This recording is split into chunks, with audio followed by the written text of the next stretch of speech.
Assalamualaikum. I hope you all are well. Today we will discuss integration by parts. Let's have a brief introduction and then we will continue with examples.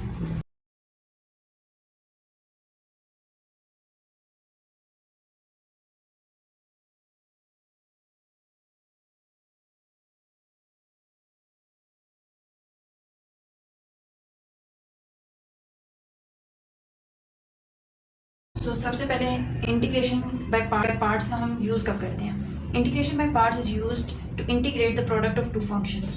जब भी हमारे पास दो functions product में आ जाएं, right? अगर कोई भी दो फंक्शंस हैं, let's suppose u and v, तो उसका हम फॉर्मूला इस तरह से डिफाइन करेंगे कि first function as it is, first function u है एंड सेकेंड फंक्शन v है.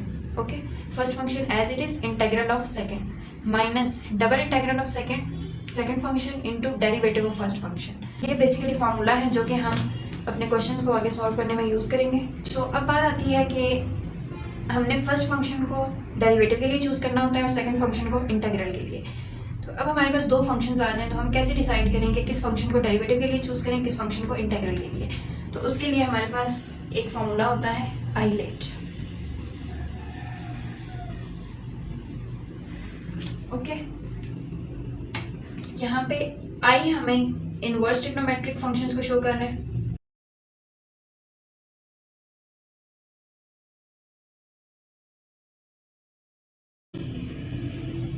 एल हमारे पास लॉगरिथमिक फंक्शन को शो कर रहा है.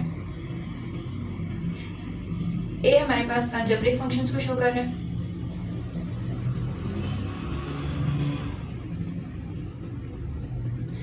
टी हमारे पास ट्रिग्नोमेट्रिक फंक्शंस को शो कर रहा है.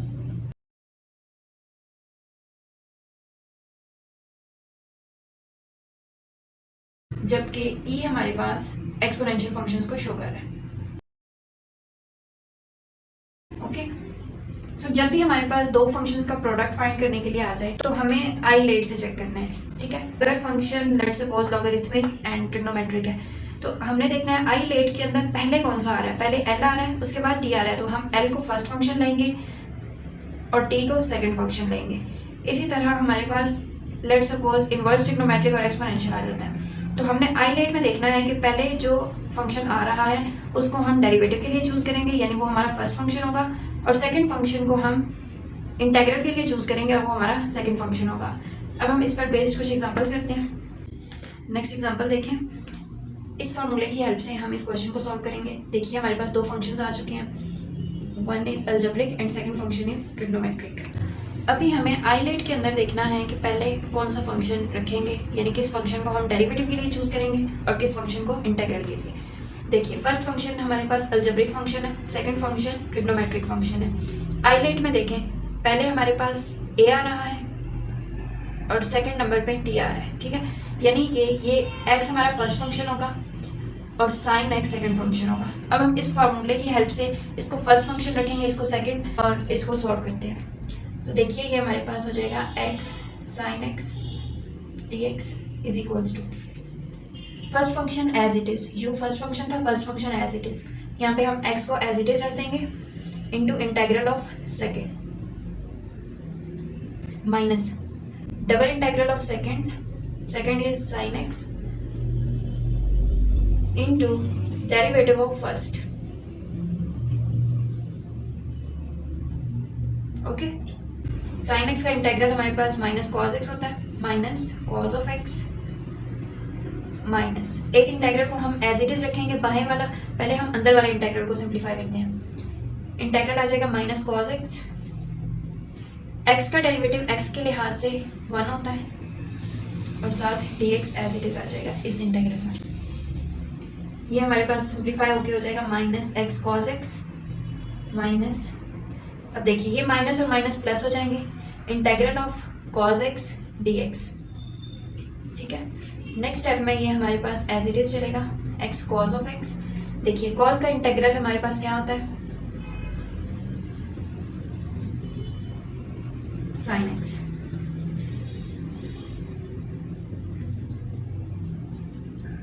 और इंटेग्रल जब खत्म होगा तो ये हमारे पास साथ कांस्टेंट ऑफ इंटीग्रेशन लग जाएगा. इस तरह से जब भी दो फंक्शंस प्रोडक्ट में हों उनको इस तरह से इंटीग्रेट कर सकते हैं. नेक्स्ट एग्जांपल देखिए. नेक्स्ट एग्जांपल में हमारे पास एक अलजेब्रिक फंक्शन है और दूसरा लॉगरिथमिक फंक्शन है।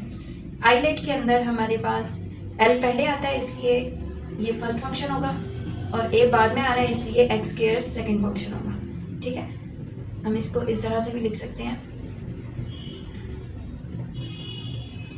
इज इक्वल्स टू, अब सिंपल हमने ये फार्मूला इसके ऊपर अप्लाई कर देना है। ये हमारा फर्स्ट फंक्शन है, ये सेकंड फंक्शन है। तो according to formula first function as it is ln of x as it is integral of second minus double integral of second function is X square into derivative of first function.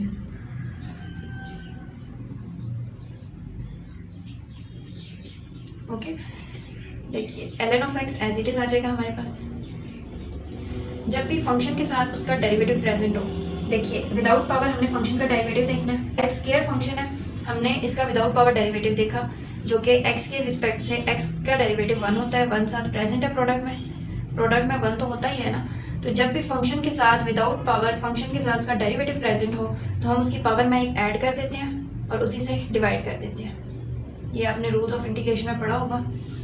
तो ये हमारे पास हो जाएगा x³/3 minus एक integral as it is रहेगा। हम second integral को पहले सॉल्व कर लेते हैं। ये सिमिलरली x³/3 हो जाएगा इनटू, अब देखिए ln of x का डेरिवेटिव होता है 1/x इंटू dx। ठीक है, ये हमारे पास x³/3 ln of x minus 1/3 into integral of x³ into 1/x dx। ठीक है, देखिए 3 हमारे पास कांस्टेंट था, कांस्टेंट को हमने बाहर ले लिया। ये हमारे पास वेरिएबल है, वेरिएबल को हम सिंप्लीफाई कर सकते हैं। देखिए यहाँ पे इसकी पावर 1 है। ठीक है, तो इसको हम लिख सकते हैं integral of x³ into x की पावर -1। ठीक है, तो बेसिस सेम पावर ऐड हो जाती हैं, तो ये हमारे पास x³ -1 हो जाएगा। ठीक है, प्लस माइनस माइनस, तो ये हमारे पास x² हो जाएगा। ठीक है, तो यहाँ से हम कह सकते हैं x³/3 ln of x minus 1/3 integral of x² dx। ठीक है, नेक्स्ट स्टेप में x³/3 ln of x as it is minus 1/3, इसका अगेन हम इंटीग्रल लेंगे तो ये हमारे पास x³/3 बन जाएगा। x³/3 plus constant of integration. तो नेक्स्ट स्टेप में आप 1/3 कॉमन आ रहा है, इसको बाहर भी ले सकते हैं। सॉरी, x³/3 ये और ये चीज़ हम कॉमन रख लेते हैं, तो हमारे पास आ जाएगा x³/3 into ln of x minus 1/3 plus constant of integration. हमारे पास आंसर आ गया। हमने अलजेब्रिक और लॉगरिथमिक फंक्शन को सॉल्व किया है। ओके, एक और एग्जांपल देखिए, हमने इंटीग्रेट करना है tan इनवर्स ऑफ x को। ठीक है, तो यहाँ पे भी हमारे पास एक और फंक्शन 1 प्रेजेंट है। आइलेट में हम जानते हैं इनवर्स को हम पहला फंक्शन लेते हैं, 1 अलजेब्रिक है, अलजेब्रिक को हम सेकंड फंक्शन लेते हैं। तो हमारे पास फर्स्ट फंक्शन हो जाएगा tan इनवर्स ऑफ x और सेकंड फंक्शन हो जाएगा 1। ओके, अब हम सिंपली इस फॉर्मूले की हेल्प से इसको सिंप्लीफाई करेंगे। tan inverse of x into 1 dx is equals to, देखिए first function tan inverse of x है, tan inverse of x as it is, first function as it is integral of second function 1 है, 1 का integral x की respect से x ही होता है, तो ये x आ जाएगा minus double integral of second function 1 है हमारे पास, 1 का इंटीग्रल x की रिस्पेक्ट से मैं डायरेक्ट लिख रही हूँ, x ही आ जाएगा इनटू डेरिवेटिव ऑफ फर्स्ट। ठीक है, तो tan इनवर्स ऑफ x का डेरिवेटिव होता है हमारे पास 1/1 प्लस एक्स स्क्वायर। ठीक है, तो ये हो जाएगा 1/1 plus x square into dx। Right, next step में ये स्टार्ट पे आ जाएगा, x tan inverse of x minus integral of x/1 plus x square. ठीक है, देखिए अब हम इंटीग्रेशन के रूल्स में जानते हैं कि नीचे फंक्शन और ऊपर उसका अगर डेरिवेटिव हो तो हम फंक्शन को ln की फॉर्म में लिख सकते हैं। राइट, तो ये देखिए हमारे पास नीचे फंक्शन है 1 प्लस एक्स स्क्वायर, इसका डेरिवेटिव क्या हो जाएगा, 1 का डेरिवेटिव 0, एक्स स्क्वायर का डेरिवेटिव 2x। तो देखिए ऊपर हमारे पास 2 की कमी है, तो 2 हम खुद से मल्टीप्लाई भी करा देते हैं और डिवाइड भी करा देते हैं। देखिए अब हमने हमारे पास नीचे फंक्शन ऊपर उसका डेरिवेटिव मौजूद है, तो मतलब हम इस फंक्शन को ln में लिख सकते हैं। फर्स्ट फंक्शन ये एज इट इज चलेगा, x tan inverse of x minus 1/2। अब देखिए जब भी नीचे फंक्शन ऊपर उसका डेरिवेटिव प्रेजेंट हो तो हम log ऑफ द फंक्शन लिख देते हैं, ठीक है। तो ये हमारे पास हो जाएगा ln ऑफ फंक्शन क्या था, 1 plus x square plus c, ठीक है। तो ये हमारे पास इसका आंसर हो जाएगा। यहाँ से अब कुछ भी कॉमन नहीं आ रहा है, तो देयरफॉर हमारा ये आंसर हो गया tan इनवर्स ऑफ x की इंटीग्रेशन ये होती है। तो ये मैंने इंटीग्रेशन बाय पार्ट्स से कुछ एग्जांपल्स की, आई होप आपको क्लियर हो गए होंगे। Thank you so much for watching.